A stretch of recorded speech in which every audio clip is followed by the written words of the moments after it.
TV.com, the home for intelligent Black people. My name is Dr. Boyce Watkins. Today on drboycetv.com, the home for intelligent Black people, we're going to talk about Coach Prime. And he did it again. He broke a record. He's been making money hand over fist for the University of Colorado. I'm going to give you the exact data and explain to you exactly what's going on with Coach Prime. So get comfortable, hit the thumbs up button, give me a yes if you can hear me in the chat, and we're going to get started on drboycetv.com right now.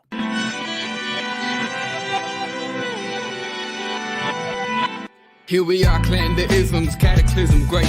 Our people out here struggling, trying to make it in this state. Everybody out here doing it, but we the ones who late. Now family, we the ones who gotta delegate. Get that money in the power, never be fake. Stick to cosign for 3. What did he say? Create jobs, support our own. Educate the same and buy back your home. Got 3 degrees, triple 10. 3 PhDs, now we on the CNN. DBTV, let's talk about negligence. Ignorance is bliss, but we can turn it to intelligence. Believe none of what you hear, half of what you see. Let's break it down here on Dr. Boyce TV. Here we are. What's going on, guys? Welcome to drboycetv.com, the home for intelligent Black people. My name is Dr. Boyce Watkins. What's up, everybody? Hope you guys are doing well. Give me a quick yes in the chat if you can hear me okay. Let's do a quick sound check. Let me know if you can hear me. Give me a yes in the chat if you hear me all right. Also, this podcast is on Spotify and also on Apple. So if you go to Spotify or Apple and look up the Dr. Boyce Breakdown, you can find me there. My website is also boycewatkins.com. You can go there and get free copies of my book. It Takes a Village to Raise the Bar, New Paradigm for Black America. Feel free to go take a look at that if we can help you in the Black Business School. All right, guys. So let's talk about this topic. This is a good one. Coach Prime. The consistent narrative I've been sharing with you guys is that Coach Prime is a $1 billion asset for the University of Colorado. Coach Prime has been making money hand over fist. Coach Prime is the steal of the century in the sense that they're paying him like an employee, even though Coach Prime, as I mentioned earlier in the season, and Max Kellerman at ESPN, he quoted me on it, and I respect him for giving me credit for this. He mentioned it's something that I said on Twitter, that Coach Prime was a corporate acquisition. Coach Prime was not a hire. He's not just a football coach. He's a brand, right? And so some of you, if you've seen this, Cynthia Jones, who's asking if this is live, I am live. Let me ask y'all this. How many of y'all watched that game the other day? It was a really exciting game where Coach Prime and Colorado took on Colorado State, and it was a hell of a game. It went into double overtime. It didn't look like they were going to win, and they fought back, and I was really impressed. I was really moved by this game. It was one of the best games in the history of college football, I would argue. Definitely one of the best games this season. In fact, in that game, I would almost argue that his son, is it Shador? Yeah, the Shador, and then there's the other one that plays defense. I forgot, Shiloh, Shador and Shiloh. Shador probably became a Heisman Trophy candidate in that game. If you saw that game and you saw his play, you saw that he just played his butt off. And I've been talking about Coach Prime for a while because, as Business Talk with Kay mentions, and he's 100% correct, I did call out Coach Prime on leaving Jackson State, not because I was mad at him, but because I loved him. I said, this guy, I told you this guy's brand is so powerful. I believe that he could bring $1 billion a year to HBCUs, or at least several $100 million per year to the HBCU space, because he is a guy that the media follows around. He's a guy that brought ESPN Game Day to Jackson State for the first time ever. He's also a guy that's going to make hundreds of millions of dollars for mostly white people. Now he's going to make some for himself, and that tends to be what happens, unfortunately, when you have these Jackie Robinson effects. The Jackie Robinson effect is when a talented Black person does something amazing in the Black community, right? So they're hanging out with Black folks. They do something amazing like Jackie Robinson did in the Negro Leagues, and then white folks see it and they say, "Oh, we can go buy that guy. We're going to go buy him." Now, we don't want all the Black people, because statistics show that diversity dies when you hit about 7% Black. When you get about 5 to 7% Black,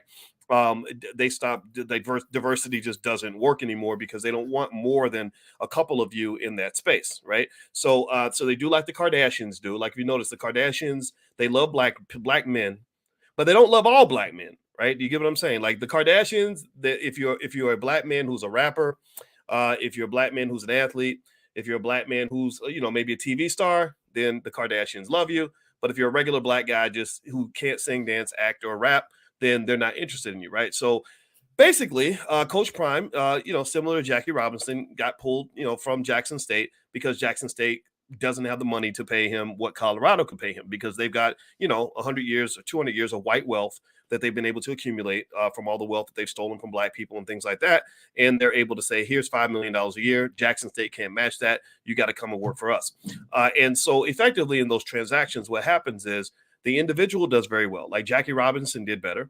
The white entity that buys that athlete or that person does well, right? So Colorado is going to make, I'm going to guess $100 million a year off of Coach Prime, right? They're paying him $5 million. They're going to make $100 million. That's a nice deal. Buy low, sell high, right? Buy him for $5 million, pay him, make $100 million. That's a beautiful deal for them. What gets lost, the group that loses ends up being the black community. And I don't care if anybody gets mad at me for saying it. I know some people get so mad at me for defending the black community, almost like you're playing for the losing team. But this is what I'm going to do. This is what I'm about. I'm about it. I'm with this. This is what I'm committed to. I'm not going to change that rhetoric, even with me loving Coach Sanders, even with me admiring him. I am a Dallas Cowboys football fan. I spent 30 years in purgatory waiting for the Cowboys to come back, and I loved the Cowboys the most when Coach Prime played for them. I also admire Coach Prime. I love what he says about raising strong men. He talked about, I want these men to be intelligent. I want them to go to school, go to class. I want them to own assets. I want them to be yes ma'am, no ma'am, opening the door. Give me a yes in the chat if you believe that should be the template for black men in our community, that we need black men who are going to respect women, protect their children. He said, I love when he said, I want them to be husbands and fathers, not baby daddies, right? That was a clear indictment of the culture that's being promoted to our kids. So this is where Coach Prime and I get along. This is where I would give him a high five and say, thank you for saying that. I respect you for using your platform in a positive way. So that part I just really love. The other part where I probably would just kind of challenge a little bit is I'd say, come on, man. Can't you break something off for the HBCUs? They over starving to death. But anyway, let's get started. Let's finish up this point here. So Coach Prime set viewership records in his game against I believe it was Nebraska. I believe that, if I'm not mistaken, that was the most highly viewed Big 12 game in history or something like that. Like, so this brother literally comes in first 2 weeks, breaks a viewership record. And what's interesting to me, here's what's crazy. This is what's so awesome about the power of his brand in terms of the fact that, and remember, whenever you see attention is money. This is an economic conversation. I want to make that 100% clear. Give me a yes if you understand what I'm saying here. Attention is money. Anything people pay attention to means somebody's making money from that attention. If 8.5 million people are watching your football game, that's 8.5 million people that have money in their pocket. That's 8.5 million people that corporate sponsors are salivating over. They're like, ooh, wait, can we write a $20 million check to get TV rights for this? Right? Do you understand what I'm saying? Like, this is not just about, swag and flexing and being what do they call it? Clout chasing. No. Clout is worth money. Clout converts to dollars and cents. So right now, with Coach Prime being the most attention gathering, I'm not going to say attention seeking, even though he seeks it, but whatever, I'm not judging that, right? He's the most attention gathering coach right now in college football. That's worth tens of millions of dollars. Like Coach Prime, if it was an open market, he could probably go to a lot of schools and say, I'm willing to come work for you, but you got to pay me $15 million a year. And a lot of schools would say, let's think about that. You know why they would say that? They would probably do it, or a lot of them would do it because they'd say, wait, if we pay this guy $15 million, we can fill up our stadium. Well, Colorado Stadium is pretty small. I think they seat maybe 53,000 people, something like that. Oh, but University of Tennessee is like, we got 100,000 seats right here, and we can jack up the ticket price. So, what's 100,000 times $500? Because people will pay $500 for these seats. So let's see. What y'all do the math for me real quick. What's $500 times 100,000? Because at the University of Colorado games, the cheap seats, the nosebleeds, the crappy seats are $315. Y'all do know that, right? $315 for the bad seats. So they can say, okay, 500 times 100,000. Somebody do the math. That's a big number. How many of y'all can do that math right quick? Is that 5 million, 50 million? Oh, $50 million. Imagine that. We could pay this guy 12 million, 15 million a year and make 50 million for every home game that we do. Oh my God. Right. And then if we win a championship, it's going to be crazy. If we're ranked, it's going to be insane. Right. So my point is to say, I want you to see the cha-chings that are happening behind closed doors. And I want you to understand why someone like me, again, you know my background, I'm a finance professor, why someone like me is like, oh man, look at all that money, and look at all that money that that is not in the black community now. Look at all that money that Colorado is going to get that the black community would have gotten, right? Now, not it wouldn't have been as much if he had stayed at Jackson. They have stadiums, but I don't think their stadiums are as big as Colorado's. They don't have the same facilities. They don't have the same infrastructure. This is because white people own everything. White people have everything. And a lot of reason they have everything is because they stole things from you. That's just a fact. Look it up. We read Dr. Claude Anderson books every Wednesday night in the Black Business School. Our economic training camps are free. They do football training camps. We do economic training camps. They produce super soldiers on the football field. We produce super soldiers on the economic playing field. Right, the same way they got Travis Hunter as the best, one of the best players in college football. Well, we have some of the best economic thinkers on earth in the Black Business School when it comes to black wealth. So that's what we do. And one of the things Dr. Anderson will explain to you in Powernomics and Black Labor, White Wealth is that when these negotiations happen, when you look and you say, man, well, of course, Coach Prime going to go play for Colorado. They look at how much they paying him. Jackson State ain't paying him that much. Well, Jackson State ain't got the money. Jackson State ain't got the infrastructure. Jackson State doesn't have hundreds of years of white privilege that has converted itself into economics that allows them to outbid you for your most prized possessions. That's what they do. So effectively, it's not a fair fight. That's what I'm saying. It's just not fair to compare a struggling HBCU to a big white university that's been stealing money for black people for 200 years. Seriously, do you think I'm lying? Go read a history book. Go read Black Labor, White Wealth, and look at how much wealth was stolen from black people through the years. Even if you talk about a state like Colorado, you might say, well, they didn't have slaves in Colorado. The hell they didn't. They had the Klan was strong in Colorado. The Klan was strong. A lady named Sherry Mitchell did a video. I put it on the Your Black World channel, actually. She did a history of how deep the Klan ran in the state of Colorado just less than 100 years ago. The Klan was deep. I'm talking about police officers, judges, attorneys, doctors, lawyers, people, regular people all over the place that you would never guess were members of the Klan. So effectively what this did was it kept black folks from being able to really accumulate and acquire the things that we would need to be able to go and compete to bid for somebody like a Deion Sanders. You're not going to, if money is your God, and if money is the only criteria that you're using to measure the quality of an opportunity, then white folks win every time. Because they can print the damn money. They have it all, right? So anyway, let me keep going here. Do me a favor, hit the thumbs up button, thumbs up, share, subscribe. I'm going to read an article to you that I found in Sports Illustrated. Also, just a reminder, if you're into the B1 philosophy and Black First, that's what it stands for, you can go to the convention. The All Black National Convention happens October 20th in Atlanta. That's where we gather and we get our best brain trust, our best thinkers, doctors, lawyers, therapists to come together to talk about issues in our community. And it's a great conference. Everybody loves it. The energy is very positive. Last year we had billionaire Mike Roberts. We had the chairman of the Air Jordan brand, Larry Miller, who actually they compared in the article that I looked at. They compared Deion Sanders to Michael Jordan in terms of his impact on a brand. Well, Larry Miller is the guy. He was at our convention last year. Larry Miller is the guy who took Jordan's brand from $300 or $400 million a year to $3 or $4 billion a year. Larry Miller is a brilliant guy. He's a good friend. He's a wonderful person. He was at our last convention. Hopefully he'll come to this one because there are people in the community who are doing big things, who understand the problem and want to contribute to solving the problem. So if you're in that category, just go to allblacknationalconvention.com. It's a great place to be, and it's extraordinary energy. So anyway, and also some of you who are asking about this shirt, Black-owned business, you can go to wokeblacktees.com. I'll type in the chat. It's wokeblacktees.com. So I'm going to type this in here in case you want to go grab a t-shirt. All right. So let me read some of this article to you. This is an article from Sports Illustrated, and they said TV ratings are confirmed that Deion Sanders in Colorado are the hottest story in college football. Much of the college football landscape did not expect Colorado and first-year coach Deion Sanders to produce 2 wins in their first 2 games of the 2023 season. However, despite the doubters, the Buffaloes, they say 2-0. They haven't even included this last game, which was a complete barn burner. It was an amazing game to watch. I watched it. I stayed up all night. I said, I can't believe I'm up 2, 3 in the morning watch this damn football game, but I got to see how this ends. And I was so proud of Deion and his sons. They really showed a lot of commitment in that game. Anyway, so they said that the Buffaloes 2-0 have notched victories against TCU, last year's college football players championship runner-up. Wow, I forgot that TCU played in the the championship. I totally forgot about that. That's hilarious. And then they beat Nebraska. Nebraska's kind of crappy, so that was a big deal. But check this out. In their game against Nebraska, again, Nebraska's not a great team. I don't even know if they're ranked. I don't think they're ranked. that game set a record. It set a record. It was the most highly viewed game in the history of their conference. So this guy's just killing it.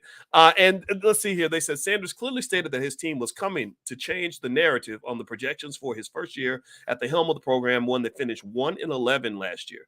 Following Saturday's second victory, not only has Colorado already doubled its wins from last season, but the program continues to deliver in television viewership. Saturday's Colorado-Nebraska game at noon on Fox. Now, pay attention now. At noon on Fox. When you see that, I want you to hear the cha-chings. When they say at noon on Fox, that's like them saying $5 million. That's a multi-million-dollar conversation. When you see something that's broadcast on national TV, it ain't just about being on TV. That's being shiny and all that. That is not what's going on here. It's a money thing. It's a financial thing. TV rights deals are worth billions. Right now, Disney is in a big dispute with what was it? The cable provider. It wasn't Comcast. It was another one. I can't. Spectrum, I believe. And they were fighting basically over things like rights to live sports. Live sports, things that you see on ESPN, ABC, etc., are some of the most valuable television assets in existence. Live sports is the thing that Spectrum has to pay the most for, because they know that that's the stuff that people will watch the most. That's the one thing that's helping linear television survive in a world where everything is being streamed right now. So when they say that Coach Prime had the most highly viewed college game of the year, that's a big deal. Financially, that's a massive deal. That's like king of the hill. That's the top performing asset in the top performing genre. That's very impressive. So let's keep going here. It says here that let's see, for perspective, the Buffalo's Cornhuskers clash topped the primetime contest on ESPN between Alabama and Texas on Saturday evening, generating 7.96 million viewers and the second best game last week. So basically, let's see, Austin Karp, there's a tweet here. He says 8.73 million viewers on Fox. And in primetime, okay, Alabama, Texas had 7.96 million. That was the second highest game. Sanders is no stranger to the bright lights in television, as he's consistently found himself in the headlines and the topic of conversation since his college and NFL years. I followed Coach Prime all the way back to his days at the Cowboys. He's a great athlete. He was always fun to watch. He always understood something important in sports. He always understood that sports was a business and that sports was about entertainment. And effectively, if you remember watching Coach Prime play, he would do things that would get the audience excited, right? He would tell you, because he had the talent to do it. He could back it up with his talent. So he would get everybody riled up and tell everybody he's about to run the punt back for a touchdown, and somehow he'd find a way to do it. And I remember when he played for the Falcons, I remember MC Hammer coming to his games to like be on the sidelines, right? So he would bring that celebrity appeal to Falcons games. And for that period of time, the Falcons became one of the most interesting teams in sports, even though they were kind of good. I don't think they were good enough to win a Super Bowl, but they were a pretty good team that year. And so ultimately, what he understands, and a few people get this, is he really understands the business of sports and the entertainment of sports. If you don't have the entertainment and the business side, then there really is no sports. It's not just about winning and losing. So anybody that measures Coach Prime based on how many games he wins or whether he can win a championship, or compares him to another coach based on who can have the best win-loss ratio, is completely missing the point.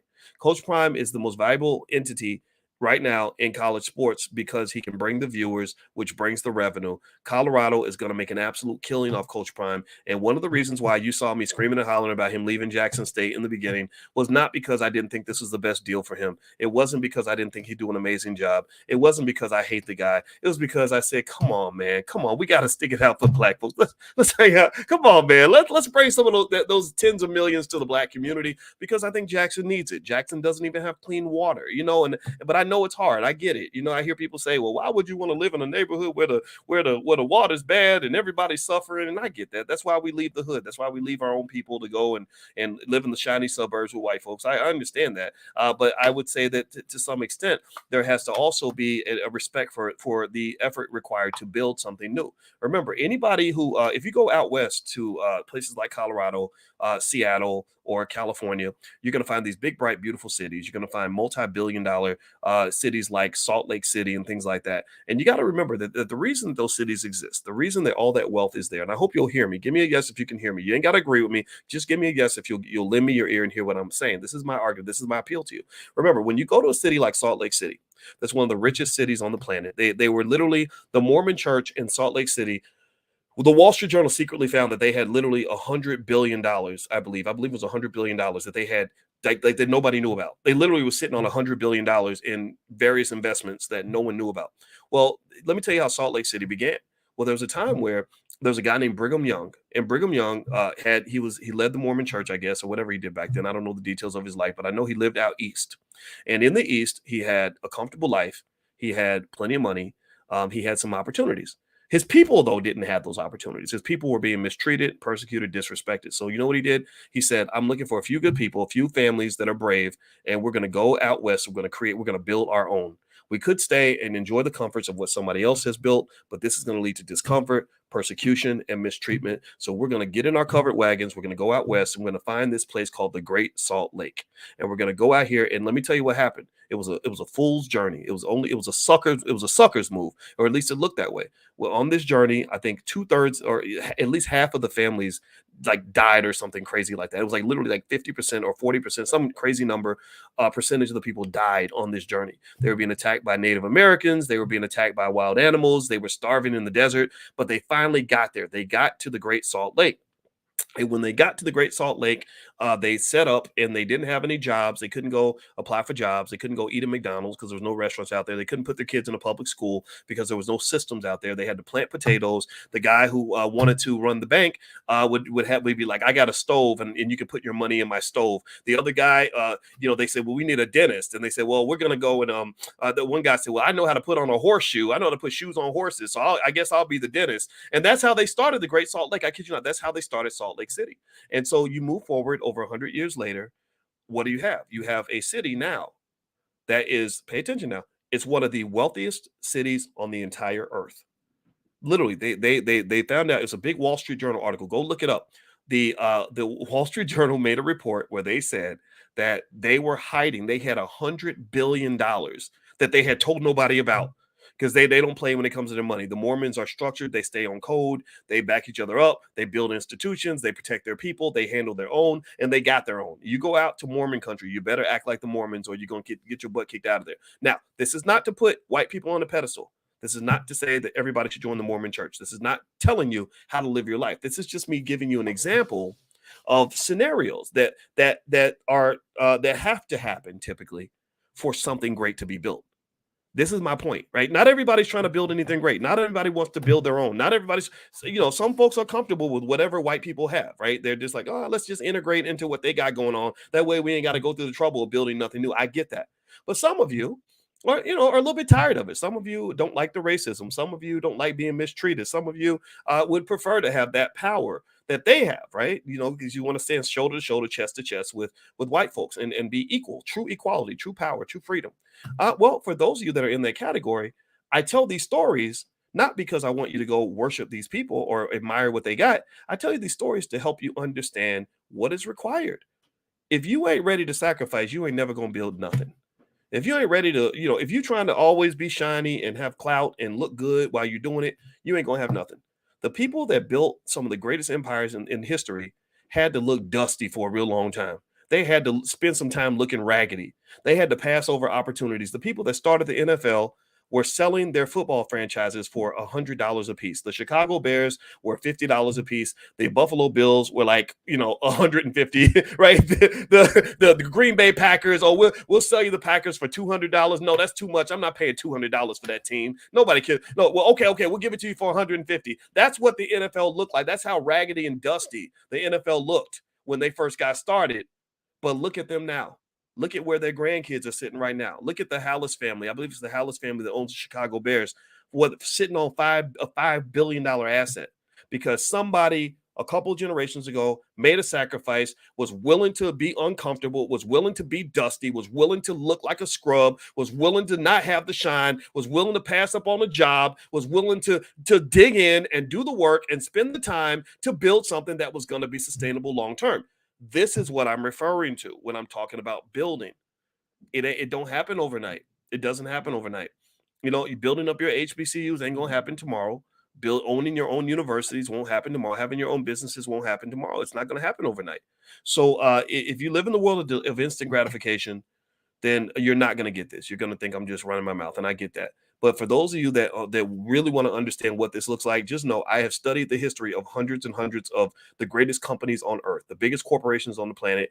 Most of them start off not looking cool and shiny. Our biggest problem is that we want to shine like the rappers. We want to look good. We want to be fly. We want to be the man tomorrow, right? We want to get all the rewards without necessarily putting in the time and putting in the sacrifice. That's what is the flashy culture gets heavily promoted to us every single day on a daily basis. But if you look at the history of companies like UPS, you'll find that UPS, this company that's worth $250 billion, started off with two raggedy ass teenagers delivering packages on their bicycle.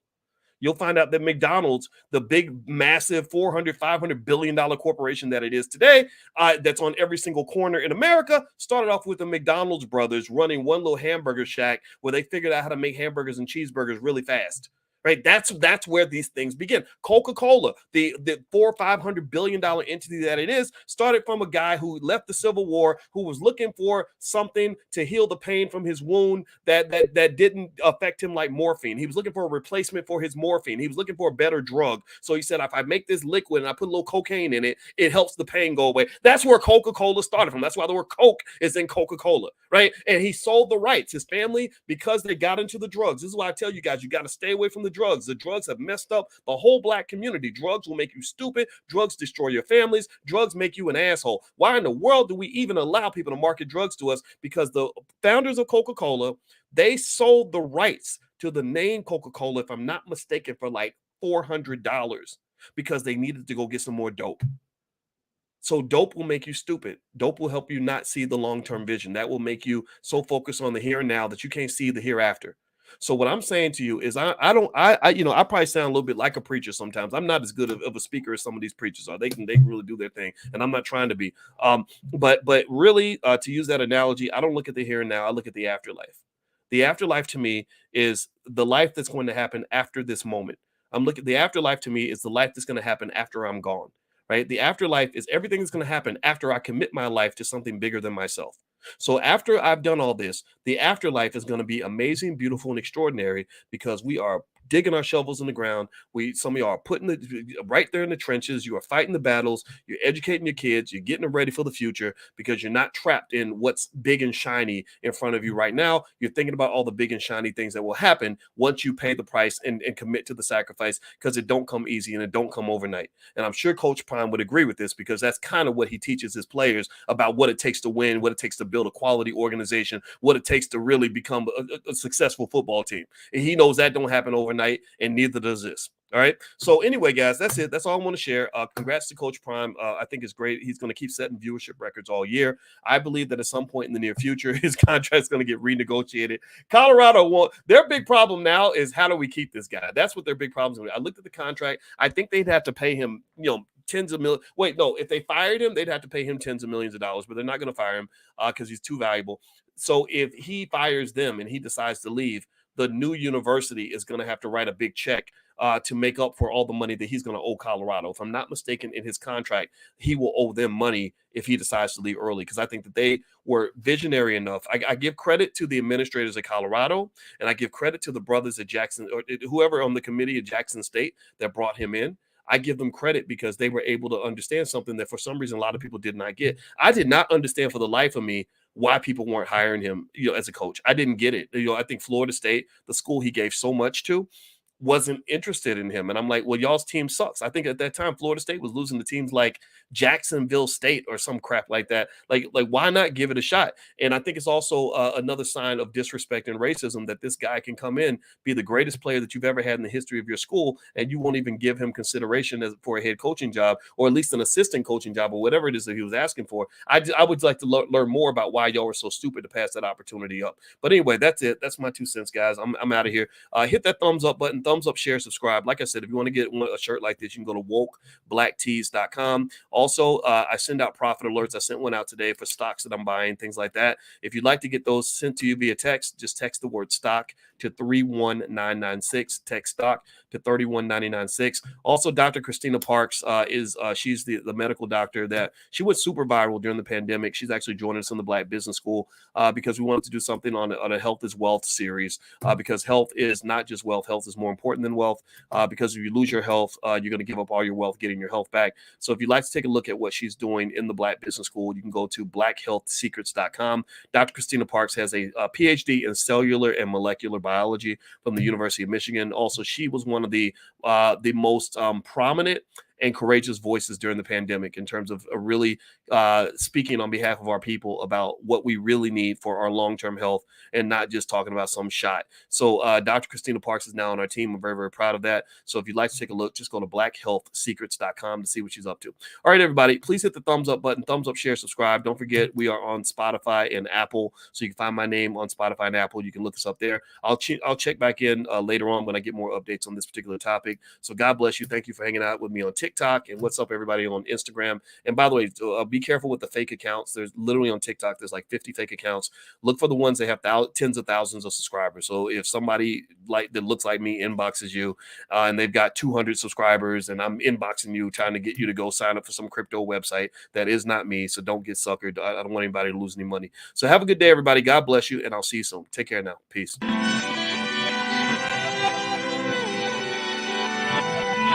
Here we are, clan the isms, cataclysm great. Our people out here struggling, trying to make it in this state. Everybody out here doing it, but we the ones who late. Now family, we the ones who gotta delegate. Get that money in the power, never be fake. Stick to cosign for 3. What did he say? Create jobs, support our own. Educate the same and buy back your home. Got 3 degrees, triple 10. 3 PhDs, now we on the CNN. DBTV, let's talk about negligence. Ignorance is bliss, but we can turn it to intelligence. Believe none of what you hear, half of what you see. Let's break it down here on Dr. Boyce TV.